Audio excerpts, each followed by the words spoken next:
নমস্কার বন্ধুরা, আমি পারমিতা দত্ত কিচেনে জানাচ্ছি সবাইকে স্বাগত। আজ আমি এগলেস অরেঞ্জ কেক তৈরি করব।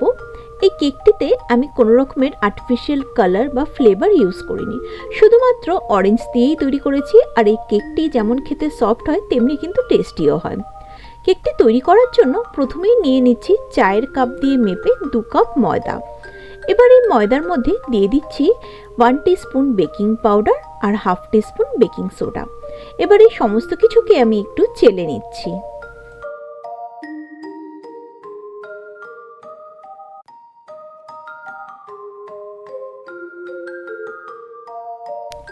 একটি অরেঞ্জ কেক খুব ভালো করে ধুয়ে আমি এখানে পরিষ্কার করে নিয়েছি।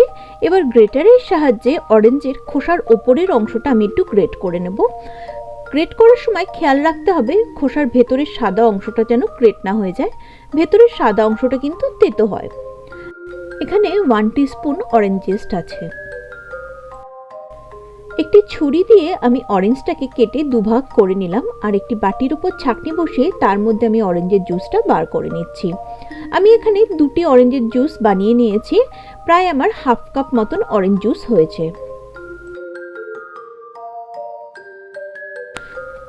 কেকটিতে আমি একটি অরেঞ্জের পাল্প ইউজ করেছি। একটি অরেঞ্জের কোয়া নিয়ে ওপরের পাতলা খোসাটাকে আর দানা আমি বার করে পাল্পগুলোকে বার করে নিয়েছি। এইভাবে আমি গোটা অরেঞ্জের পাল্প তৈরি করে নিয়েছি। এই অরেঞ্জ কেকটিতে টোটাল আমি 3টি অরেঞ্জ ব্যবহার করেছি। এবার একটি বাটি নিয়ে দিয়ে দিচ্ছি 1/2 কাপ অরেঞ্জ জুস, 1/2 কাপ তেল, গুঁড়ো করে নেওয়া চিনি দিয়ে দিলাম আমি 1 কাপ। এবার এই সমস্ত কিছুকে খুব ভালো করে আমি মিশিয়ে নিচ্ছি। মিশ্রণটার মধ্যে এবার আমাদের চেলে রাখা ময়দাটা আমি মিশিয়ে দিচ্ছি। ময়দাটাকে আমি 2 থেকে 3 বারে মিশিয়ে নিয়েছি। ময়দাটা মেশানোর পর দেখুন আমাদের কেকের ব্যাটারটা অনেকটাই ঠিক হয়েছে। আমি একটু পাতলা ব্যাটারটা করব, সেই জন্য রুম টেম্পারেচারে রাখা দুধ আমি ব্যবহার করছি। আমার প্রায় 1/2 কাপ দুধ লেগেছে। দেখুন আমাদের কেকের ব্যাটারটা একদম পারফেক্ট তৈরি হয়ে গেছে। এবার এর মধ্যে মিশিয়ে দিচ্ছি অরেঞ্জ জেস্ট আর অরেঞ্জ পাল্প। এবার এইগুলিকে খুব ভালো করে আমি ব্যাটারের সাথে মিশিয়ে নিচ্ছি। আপনারা চাইলে এই সময় সামান্য একটু ফুড কালার ইউজ করতে পারেন, তবে আজ আমি ফুড কালার ইউজ করিনি। এর মধ্যে মিশিয়ে দিচ্ছি কিছু টুটি ফুটি। আমার কাছে কিছু টুটি ফুটি ছিল আর চেরি ছিল, আমি সেই চেরি আর টুটি ফুটি দিয়ে দিচ্ছি। আর বেশ কিছু আমি আমন্ডস কুচি দিয়ে দিলাম। এবার এই সমস্ত কিছুকে খুব ভালো করে আমি মিশিয়ে নিলাম।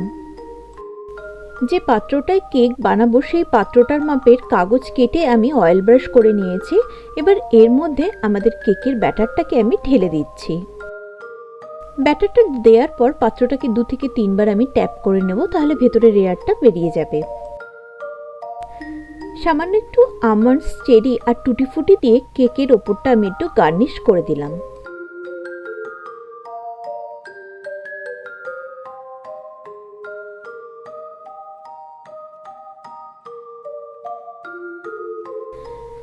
আগে থেকে গ্যাসের মধ্যে প্রেসার কুকার বসিয়ে 10 মিনিটের জন্য আমি প্রিহিট করে নিয়েছি। আর এর মধ্যে এবার দিয়ে দিচ্ছি আমি আমাদের কেকের পাত্রটা বসিয়ে দিলাম আর ঢাকনাটা আমি প্রেসার কুকারের আটকে দিচ্ছি। অবশ্যই ঢাকনার হুইসেল আর গার্ডারটি আমি খুলে নিয়েছি। প্রেসার কুকারের হুইসেলের জায়গাটি একটি ছোট কাগজের মোড়ক দিয়ে আমি বন্ধ করে দিলাম। আর লো ফ্লেমে প্রায় 45 মিনিট মতন আমি কেকটি তৈরি করে নিয়েছি। দেখুন আমার কেকটি খুব সুন্দরভাবে ফুলে উঠেছে। এবার একটি ছুরির সাহায্যে একটু চেক করে নিই। দেখুন ছুরিটা একদম পরিষ্কার বেরিয়েছে। কেকটিকে প্রেসার কুকার থেকে বার করে আমি সম্পূর্ণরূপে ঠান্ডা করে নিয়েছি। এবার যে পাত্রটা আমরা কেক বানিয়েছিলাম সেটি থেকে আমি বার করে নিচ্ছি আর সাইডের পেপারগুলোকে আমি ছাড়িয়ে নিচ্ছি। কেকটি কিন্তু খুব সফট আর টেস্টি তৈরি হয়েছিল। শীতকালে বা ক্রিসমাসের সময় আপনারা কিন্তু এরকম একটি অরেঞ্জ কেক খুব সহজেই বাড়িতে তৈরি করতে পারেন। যে সকল দর্শক বন্ধুরা আমার আজকের ভিডিওটি দেখছেন তাদের সকলের কাছে অনুরোধ রইল, আমার ভিডিওটি যদি আপনাদের ভালো লেগে থাকে তাহলে অবশ্যই ভিডিওটিতে গিয়ে একটি লাইক এবং কমেন্ট করে আসবেন আর ভিডিওটিকে সকলের সাথে শেয়ার করবেন। আর আমার চ্যানেলে যারা নতুন বন্ধু আছেন তাদের সকলকে অনুরোধ করছি আমার চ্যানেলটিকে সাবস্ক্রাইব করে পাশে থাকা বেল বাটনটি প্রেস করে অল করে দেবেন। তাহলে আমার চ্যানেলে আমি যখনই নতুন নতুন ভিডিও আপলোড করব সবগুলি নোটিফিকেশন আপনারা পেয়ে যাবেন আর নোটিফিকেশনে ক্লিক করলেই ভিডিওটিকে দেখতে পাবেন।